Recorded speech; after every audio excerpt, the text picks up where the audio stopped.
I never thought I'd be standing in front of those crowds, much less hearing Johnny chants while all I'm doing is trying not to trip over the ropes. You do get Johnny chants. You do get Johnny chants, yes. That's how you know you're doing a good job, you know? Everyone's like, hey, this guy's got an all right voice. Good job, Johnny. And I'm like, yeah.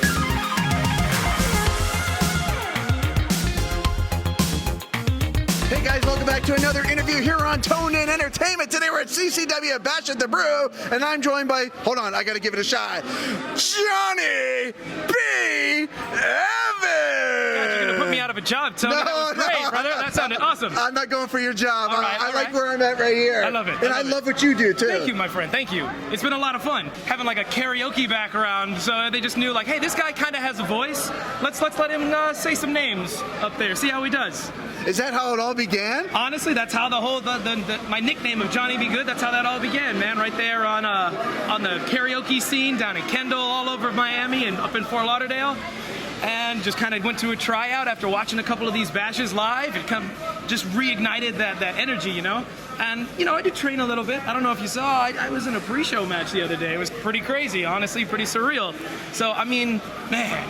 It's just so cool being in this bubble that is professional wrestling, you know? And I'm just trying to enjoy this ride, no matter where it takes me, and however much it hurts, to be honest, man. It's great.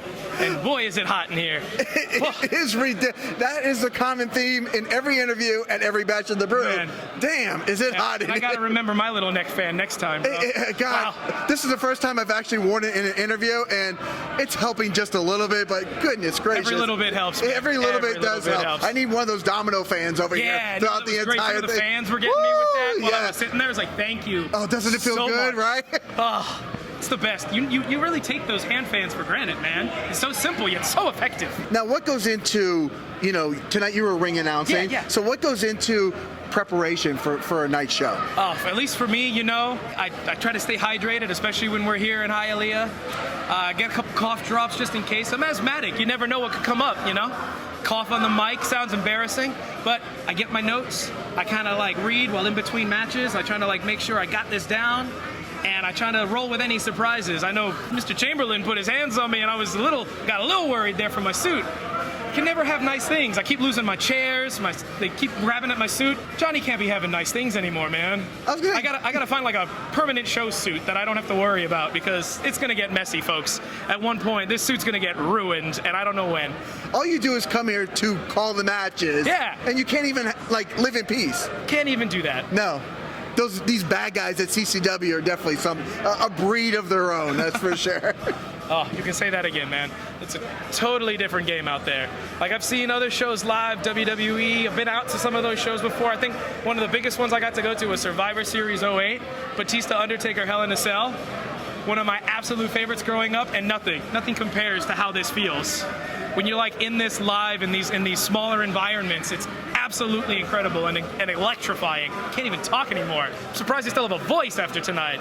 Man. You know, the first Bash of the Brew show that I'm losing my voice. I'm passing it. I'm sorry.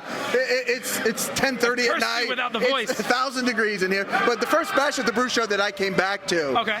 Cha-Cha Charlie, we ran into each other. He said, this is like an old school ECW feel in the arena. And I try to tell, you know, I think wrestling fans, and I'm going to say it, like, that want to watch the product just on TV, they don't really understand what a independent show is all. And especially how much they add to that show. Yes. You know, like the way the fans interact with everyone, and they pop for their heroes, they boo our villains, and my God, we've got some villains. It makes the show all that much more electrifying. Even if it's a room of only like 100 people, they make it sound like it's 1,000, and it's an absolutely incredible feeling.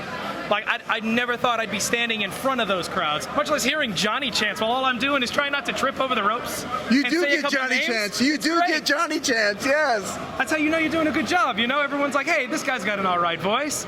Good job, Johnny. And I'm like, yeah. Now, you said whether you're in a room of 100 or a room of 1,000, let's be honest, it's closer to 1,000 people here at Bash at the Brew. Absolutely, man. Like, I've been in some smaller ones, you know, at our Pompano, up at the CCW arena for breakouts. We clear like maybe tops 100, 150 people on like a sold-out show, but it's capacity, right? You know, and it just feels like there's so much more in there. And even here, we're at standing room only. It's just incredible standing out there, and just like I turn around and there's this sea of people that wasn't there 5 minutes ago, and they're all here just to see us do our thing, and it's amazing. What would you say the biggest thing about maybe that you've gained about yourself doing in your professional wrestling journey? Me, it's been a new confidence. I mean, to be honest, when I started the tryout, I was nearly 300 pounds, like maybe around 270, 280. I went to training like a little more consistently, and it put me in like this good place. And while I more practiced myself, like my personality, my talking, you know, because that's where my strong suit was, I knew I already kind of had that. Just knowing that I could be sharing the ring with our own, I'm going to use our own local people, like the most metalhead in pro wrestling, Ozzy Killmeister. He was just our assistant cameraman yeah, just for a minute there, just you know? for a minute, yes. Sneaking off on me there. Didn't think I saw him. We saw him back there. You know, or Cha-Cha-Cha, even Elliot Crow for that pre-show match that I got to have a few months back, or last month. You know, it's just amazing knowing that I'm not broken yet. I only started at 32. Most people start way in their teens. Like, I tried it briefly when I was 18 and was like, nah, I don't think I'm cut out for this. And now I just kind of was like, screw this. I got to try it again.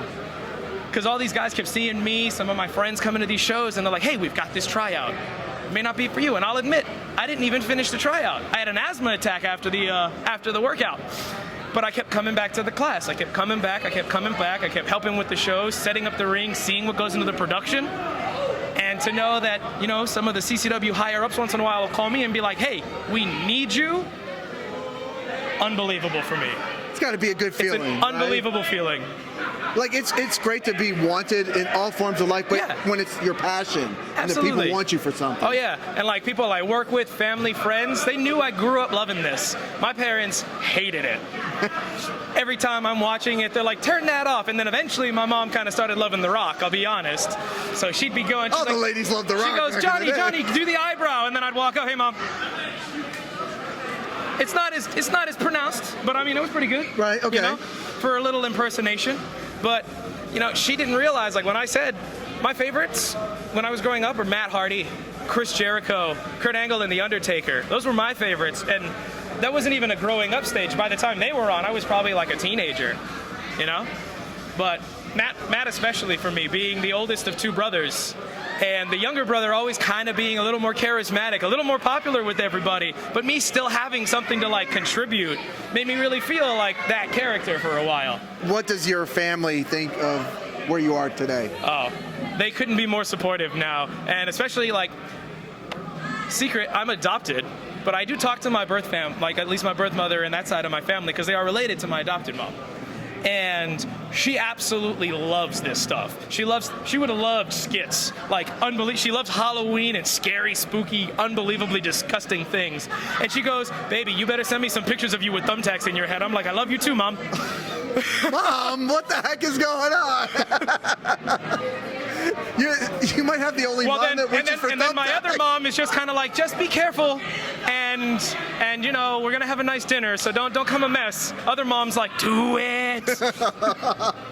Well, you've got one supportive of one thing and one supportive of the other. I guess that's a good thing balance about being a Libra too. You know, balance everywhere. You find it where you can. It's a nice balance, right? Yeah. Oh yeah. Now you are kind of a jack of all trades, I think, around here. I mean, I've seen you do pretty much any job, I think, that people ask you to do. Some guy that kind of looked like me working the camera I was like, that guy looks good behind the camera. I was a referee in Homestead one time. I don't know, you know? Yeah, so. I think where I can really, really want to try, if you know, the timing's right and it gets to it, I would love to manage. I think that would be really cool, because I know at least I'm physically capable of like hanging with some of these guys, at least into a certain capacity. But we've got a lot of these new young and up-and-comers around, you know, maybe, you know, got like Julio Caesars and even the Raw Dogs. I probably wouldn't want to associate with that a little too much, but I mean, they're just like these young bucks, ready, hungry, willing. And maybe they just kind of need a little backup, a little guidance, and who knows, maybe a little party. I like that. I can see you as a great manager. Thank you. You can hold it down. Yeah, I think so. Well, it'd be a lot of fun. It's hot in here. It is. It's late. Is there anything else we should know about Johnny B. Evans? Oh, man. You can catch me at just about every show we do. You know, I'm trying to go for the record here now. No days off. No, I'm just kidding. I can't do that. It's a lot tougher than it sounds. We travel all over the state. And it's been really cool. I've actually gotten to announce at like all of our major Florida shows that we've done so far. Even some of like our little niche ones. We did a Hialeah Heat once. I got to announce there. And I just did Port St. Lucie and Kissimmee. I just got to make my way to Nashville. That's it, right? Spread the good word of Johnny B. Evans. Well, you're doing great work, my friend. And I've been It's been an honor. Oh no, it's my honor. Every time I see you guys here, I'm just like, that is amazing. We've got like our own little podcast guys back here doing an amazing job and just really sharing like everything that we love about this business. So please, man, the honor is mine. The honor is mine that all you guys and girls want to come over and talk to us. Hell yeah. You know, you guys can go about your business if you want to. The fact that you share 10, 15 minutes of your guys' time, that's my honor here. Right. So, Johnny, nothing but the best, my friend. Absolutely. Thank you, my friend. Definitely. So, where can people look you up at, Johnny? Oh, you can find me on Facebook at Johnny Be Good, Instagram Johnny Be Good 64. I'm trying to get a little more of a social media presence, so once I've got a few more, I'll definitely let you guys know. But those are the main ones you can find me. Well, perfect. Well, guys, if you like interviews like this with Johnny B. Evans and Tony Miller, that's what I'm talking about. I need more outros like that. And what I need more is for you guys to hit that red subscribe button so you can stay tuned in here to Toned In Entertainment for future videos. See y'all soon. Subscribe to the channel. Do it. Go now. Do it now.